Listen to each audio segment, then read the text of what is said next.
Bakit? Yung mga evil spirits, nakikita tayo. Pero sila hindi natin nakikita. Amen? Kaya kailangan natin ng Diyos. Amen? Na siya po ang makipaglaban para sa atin. Amen? Dahil ang mundo ay kalama, bagsak, marumi, magulo. Amen? Titignan po natin ang mga balita, puro gawa ni Satanas. Amen? Lahat ng balita, puro negative. Walang mabuting balita. Puro patayan, nakawan, rape, kidnapping, abortion, prostitution, amen, adultery, fornication, puro pagpatay, puro pagmura, away-away. Amen? Lahat po ito ay hindi po ito kagagawa ng Diyos. Lahat po ito ay kagagawa ng Diablo. Amen? And according to the book of John 10:10, the thief cometh to steal, to kill, and to destroy.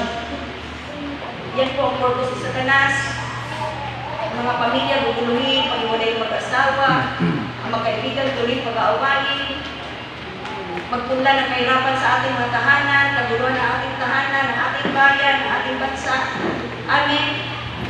Ang ating negosyo ay malugi, nanulugi. Hindi po plano ng Diyos na malugi ang negosyo natin. Amen po ba? Dahil ayaw po naman ng Diyos na maghihirap tayo. Amen po ba? In fact, kung tayo po naghihirap, excited po ang Diyos na ikaw po ay pagmasasaganahin. Amen po ba? Magalaya po sa kahirapan. At ang sikreto po niyan ay just obey God. Ang sabi po ng book of John, chapter 6:44, walang taong makakalapit sa akin. Sabi po ni Jesus ito walang taong makakalapit sa akin maliban ilapit siya ng Ama sa nagsugo sa akin. At siya'y muli kong bubuhayin sa huling araw. Di po ba tayo natutuwa? Nalalaman po natin ang salitang ito na sabi po ni Jesus, walang taong makakalapit sa akin, malibang ilapit siya ng Ama na nagsugo sa akin. So kung bakit po narito po tayong lahat? Narito po tayong lahat. May nangungulit sa inyo, may nag-invite sa inyo, pero nananalangin sa inyo. Dahil gagawan po yun ng ating Amang Diyos na sumasalangit. Amen. Kaya po tayo nakakalapit kay Jesus at nakakarinig kayo ng kanyang salita. Kaya dapat i-treasure po natin. Amen. Dapat makinig po tayo maayos. Wala pong mag-iisip na kung ano-ano kung nasa loob ka ng church, walang magse-cellphone, walang mag-uusap. Amen po ba? Kasi po, ang pagsi-cellphone, mag-uusap, na nagsasalita po, ang mga lingkod ng Diyos, pag-disrespect po yan sa Diyos. Amen? Ang daming paraan para mag-usap. Ang daming mga time na mag-usap, pag-cellphone, mag-chika-chika. Pero huwag naman po sa tayo na sa panambahan dahil wala po tayong takot sa Diyos natin. And you know what? According to Proverbs 1:7, the fear of the Lord is the beginning of wisdom. Ang tao, magkaroon lang po ng karunungan sa buhay. At ang karunungan ay kailangan po ng tao para siya po magtagumpay sa lahat ng pagsubok, sa lahat po ng problema, sa lahat po ng bigat ng buhay, sa lahat ng tukso, sa lahat po ng kasalanan. Kailangan po natin ang karunungan.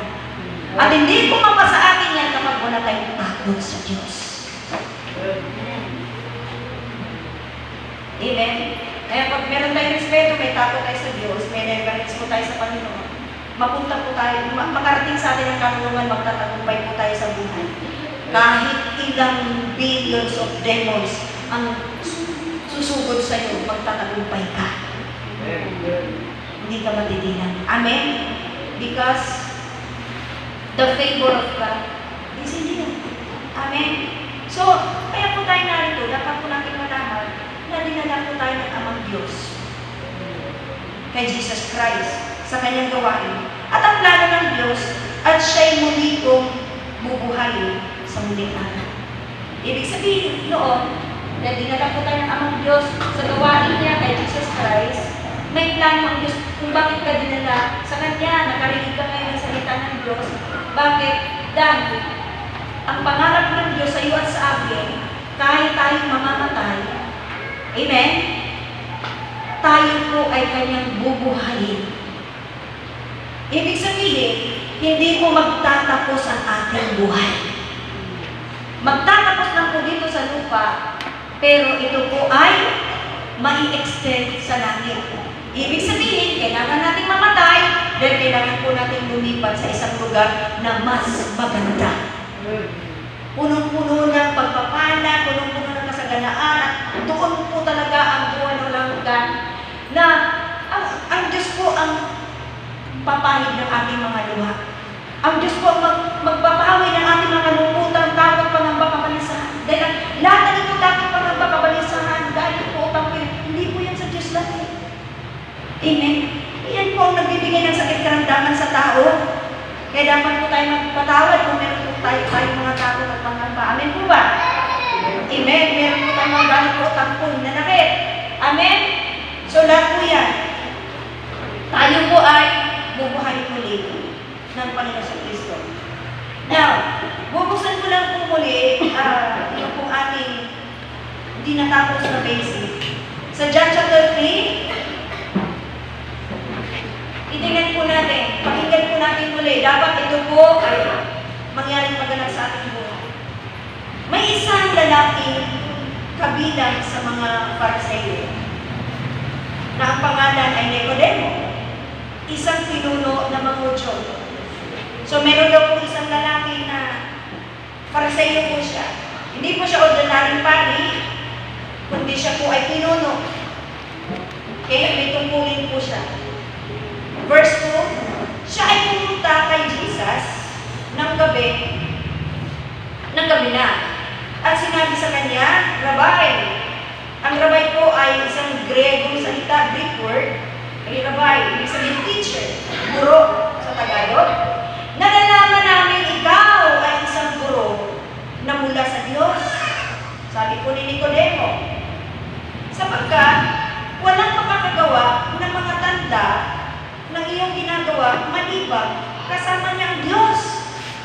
Verse 3, sumagot sa kanya si Jesus, katotohanan sinasabi ko sa iyo, maliban isang tao'y ipanganak na muli, ay hindi niya makikita ang kaharian ng Diyos. Sinabi sa kanya ni Nicodemo, paano may panganak ang isang tao kung siya'y matanda na? Makakapasok pa ba siyang muli sa tiyan ng kanyang ina at ipanganak? Sumagot si Jesus, katotohanan sinasabi ko sa iyo, maliban ang isang tao ipanganak ng tubig at ng Espiritu. Sabihin na po natin tubig. Espiritu. Hindi makakapasok sa kaharian ng Diyos. 6. Ang ipinanganak ng laman ay laman, at ang ipinanganak ng Espiritu ay Espiritu. Huwag kang magtaka sa aking sinasabi sa iyo. Kailangan kayo'y ipanganak na muli. Amen. Palapakan po natin ang Diyos. Pagkabasa natin ang Diyos. So church, when Adam and Eve were created, ilink po natin dun sa ating binasa. Sinabi ko na rin po ito last week, hindi ako nagkamali. Yung si Adan po at si Eva ay nilikha ng Diyos, they had within them the Spirit of God. Nung nilikha ng Diyos ang tao, si Adan at Eva, ang Espiritu ng Diyos ay na kay Eva at Adan. Maliwanag po ba? Espiritu po ng Diyos yung nasa kanila, hindi espiritu ni Satanas. But when they disobeyed God, they ate the forbidden fruit. Diba? Sabi ng Diyos, huwag naman ninyo kainin ang bungang bawal na yan. Sapagkat pag kinain ninyo, sa Genesis chapter 2, mamamatay kayo. 16 to 17. So, nung kanila pong kinain ang butas na nagbigay ng kaalaman patungkol sa masarap na buhay, the Spirit of God within them died. Hello? Namatay. Their physical bodies continue to live. Kahit namatay yung Espiritu ng Diyos, sila po ay patuloy na nabubuhay. Nakikinig po ba ang lahat? Okay? Alam niyo, kahit di pa yung book na papansin ko, nililispan ko ako ang sayang po yung minutod siguro na napakalakas kita na pabibitawan ng Lord sa atin. So, behave po kayo dyan para hindi po ako mag-distract. Okay? So, the Spirit of God within them died. Tandaan po natin. Their physical bodies continue to live. Pero nabubuhay pa rin po sila. But spiritually, they were dead. Spiritually, sila po ay patay. Kahit sila naglalakad, nabubuhay araw-araw, gabi, sa kanilang araw-araw na buhay, sa harapan ng Diyos, sila po ay lahat ay silang dalawa ay patay. Amin po ba? Nakawa po ba natin? Amen. So Adam and Eve, they became the parents of human race. Sila po yung ating parents. Sa kanila po tayo galing lahat. Amin po ba? Okay, they became the parents of human race. So ibig sabihin po, a race that we're born has no spiritual life to it. Isa pong lahi na wala pong spiritual ng Diyos, wala pong spirit ng Diyos. But they are alive. Amen po ba? Okay? Naunaw po ba natin? Ngayon, yung kalagayan ni Eva at Adan, napatay po sila sa harapan ng Diyos. Dahil sila po ang ating parents, lahat din po tayo ay patay. Nakuha niyo po? So the only way we can come out from that race of being dead in the sight of God is to be born again. Ang born again is not a religion. Ang born again ay pagbabagong buhay. Kasi you know what? There are 4,200 religions in the world. Pero, kahit ganun kadami pasukan natin na religion, pasukan mo lang lahat. Pero pag tayo ay hindi po mag-born again, we cannot see the kingdom of God. Hindi po natin makikita ang kaharian ng Diyos. Na ibig sabihin, hindi po natin maranasan ang Diyos sa buhay natin. Ang kabutihan ng Diyos at ang kaharian ng Diyos ay punong-puno ng himala, pagpapala, kagalingan, kasaganaan. Lahat ng kabutihan ay dahil sa kaharian ng Diyos. At kahit kailan, hindi po maranasan ng tao yun kapag ang tao ay hindi po makaranas ng pagiging born again. Born again, hindi po yan sinabi ni pastor ng mga lingkod ng Diyos. Hindi po yan sinabi ng reliyon. It came out from the mouth of Jesus.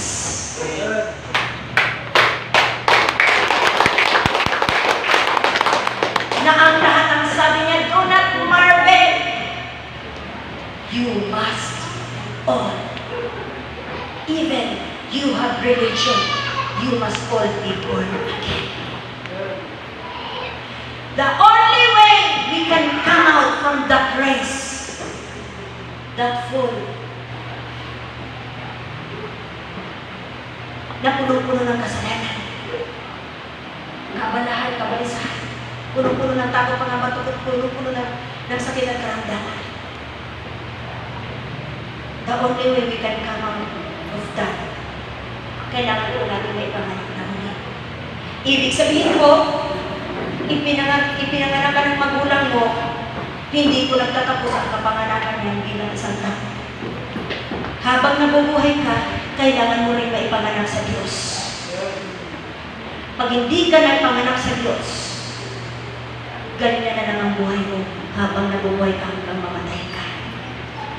Pero if you want to experience the goodness of God, ang pagsama ng Diyos sa ating pamumuhay, kailangan po natin maipanganak sa Diyos. Anong sabi sa 1 Peter? Alam ko, ang sarap talagang ipagpatuloy ka, so I have to respect kung magpipreach ngayon. Last verse na po ito, pasensya po, Brother Sandro. Ayaw kong mag-open na isa usapin na hindi ko natatapos. Okay, ganito po mga kapatid. 1 Peter chapter 1, verse 23. Ipinanganak na kayo muli, sabi po ni Saint Peter, hindi ng binhing nasisira. Alam niyo, yung binhing nasisira, yung sperm cell sa egg cell, at nagiging tao. Amen? Nasisira po, namamatay. Amen? So, ipinanganak na kayo muli, hindi sa binhing nasisira, kundi ng walang kasiraan sa pamamagitan ng buhay at nananatiling salita ng Diyos. Church! Before I will step down, dito po tayo kailangan na ipanganak. Amen. Education is incomplete without the Bible. Kahit mataas ang pinag-aralan mo, marami kang award, certificate, diploma. Kahit sa'yo na lahat ang course, natapos. Pero pag hindi mo ito anak, hindi ka maliligtas. Hindi ka papasok ng langit. Hindi ka paghaharian ng Diyos. Ang maghahari sa iyo, si Satanas. Puro problema, puro sakit, puro kabalisan, pangamba, takot. Pero, puro bigat ng buhay. Walang kalayaan sa bisyong kasalanan. Kailangan po natin maipanganak sa Biblia. Kaya lagi ko sinasabi, ang bawat tao, kailangan may Biblia. Sabi ko ng Matthew chapter 4 verse 4, nasusulat, sabi ni Jesus, hindi lamang sa tinapay nabubuhay ang tao, kundi sa bawat salita na nagmumula sa bibig ng Diyos. Kapatid, kapag hindi ka nagbabasa ng Biblia, hindi ka papasok ng langit. Dito mo makikilala ang Diyos. At hindi ka makakapasok sa langit kapag hindi mo siya kilala. Mga sabihin ng Diyos sino to? Hindi ko ito kilala. Amen? Nanaman po ba natin? Walang mga Biblia, meron po tayong mga Bible. Lumapit po kayo kay Mama Dol, kay Mama Mary, para magkaroon pa ng Bible. Susulat, hindi lamang sa tinapay na bumuhay ang tao. Ibig sabihin mga kapatid ko, liliwanagin ko lang po. Ang tao, tayong lahat, nabubuhay araw-araw. Amin po ba? Kumakain tayo para tayo mabuhay. Ilan po ba na mga pagkain? Ilan po ba kanin? Tinapay? Amin po ba? Physically, nabubuhay po tayo. Pero, kailangan din po natin kumain ng salita ng Diyos dahil meron po tayong espiritu at kaluluwa. Ng espiritu at kaluluwa, kailangan niyang kumain para magiging malusog, malakas, para anumang problema, pagsubok, tuksod, kasalanan, magtatagumpay ka. Kaya maraming tao, kahit anong samba na samba, hindi pa rin. Diba? Nangangamit pa rin, bisuso pa rin. Amen po ba? Palaway pa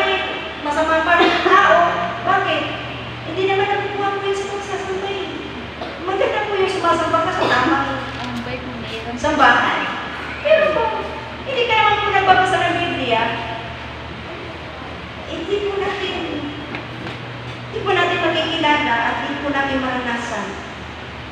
At hindi po tayo magtagumpay sa anumang mga kabalisahan, takot, magamba, mga galit po, kampulinakit, mga doubt and unbelief sa buhay, sakit at karamdaman, hindi po tayo magtatagumpay.